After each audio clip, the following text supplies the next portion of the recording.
اعوذ باللہ من الشیطان الرجیم بسم اللہ الرحمن الرحیم۔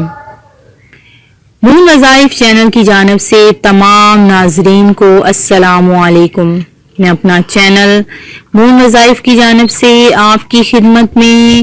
شعبان المعظم کی فضیلت اور نیا چاند دیکھنے کی دعا لے کر حاضر ہوئی ہوں۔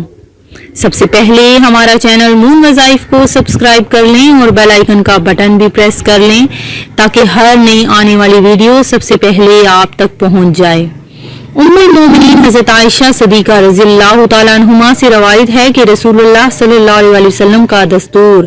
نفلی روزوں کے بارے میں یہ تھا کہ آپ صلی اللہ علیہ وسلم کبھی کبھی مسلسل بلا ناغہ روزے رکھنے شروع کرتے، یہاں تک کہ ہمیں خیال ہوتا کہ اب آپ صلی اللہ علیہ وسلم روزے رکھنا ختم نہیں کریں گے، اور کبھی اس کے برعکس ایسا ہوتا کہ آپ صلی اللہ علیہ وسلم روزے نہ رکھتے اور مسلسل بغیر روزے کے دن گزارتے، یہاں تک کہ ہمیں خیال ہوتا کہ اب آپ صلی اللہ علیہ وسلم کبھی روزہ نہیں رکھیں گے۔ پھر حضرت عائشہ صدیقہ رضی اللہ تعالیٰ عنہما فرماتی ہیں کہ میں نے رسول اللہ صلی اللہ علیہ وسلم کو رمضان کے علاوہ اور کسی مہینے میں پورے روزے رکھتے ہوئے نہیں دیکھا، اور میں نے آپ صلی اللہ علیہ وسلم کو شعبان کے علاوہ اور کسی مہینے میں زیادہ روزے رکھتے ہوئے نہیں دیکھا، یعنی آپ صلی اللہ علیہ وسلم شعبان کے مہینے میں جتنے زیادہ روزے رکھتے تھے اتنے اور کسی مہینے میں علاوہ رمضان کے نہیں رکھتے تھے۔ حدیث کے ابتدائی جملوں کا مطلب یہ ہے کہ رسول اللہ صلی اللہ علیہ وسلم ہمیشہ نفل روزے نہیں رکھتے تھے، بلکہ اس سلسلے میں آپ صلی اللہ علیہ وسلم کا معمول موبائل یہ تھا کہ کبھی تو مسلسل کافی عرصے تک روزے رکھتے، یہاں تک کہ آپ صلی اللہ علیہ وسلم کے روزوں کی اس کثرت اور تسلسل کو دیکھ کر لوگ گمان کرنے لگتے تھے کہ اب روزے کا یہ سلسلہ شاید آپ صلی اللہ علیہ وسلم کبھی ختم نہ کریں، اور کبھی ایسا ہوتا کہ آپ صلی اللہ علیہ وسلم مسلسل کافی عرصے تک روزے رکھتے ہی نہیں تھے، یہاں تک کہ لوگ سوچتے تھے کہ شاید اب آپ صلی اللہ علیہ وسلم کبھی نفل روزے نہیں رکھیں گے۔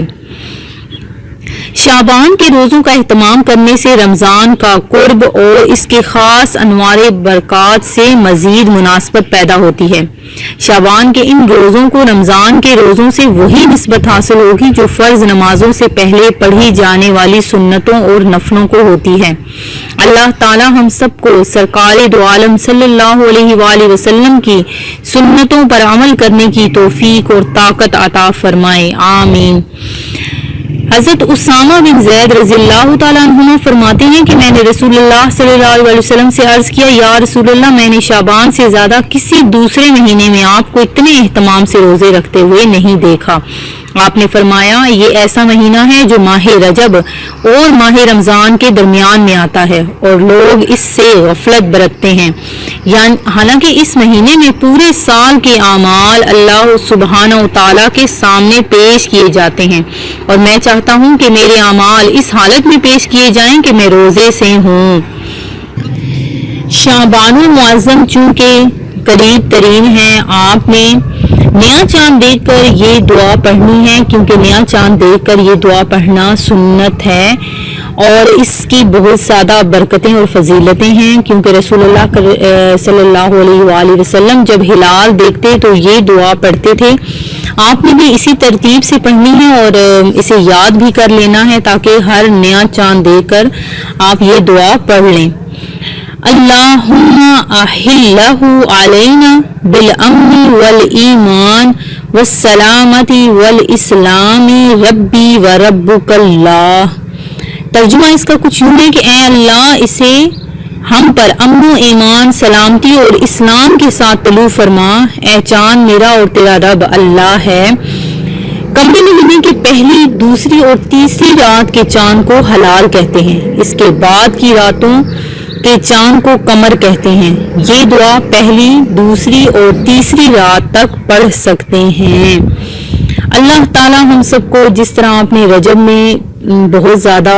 عبادات کی، اسی طرح شعبان المعظم میں زیادہ سے زیادہ عبادات کرنے، روزے رکھنے کی توفیق عطا فرمائے،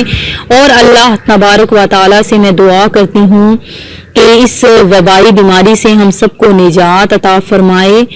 اپنا خیال رکھیے گا، دعا میں ہمیں بھی یاد رکھیے گا۔ اللہ حافظ۔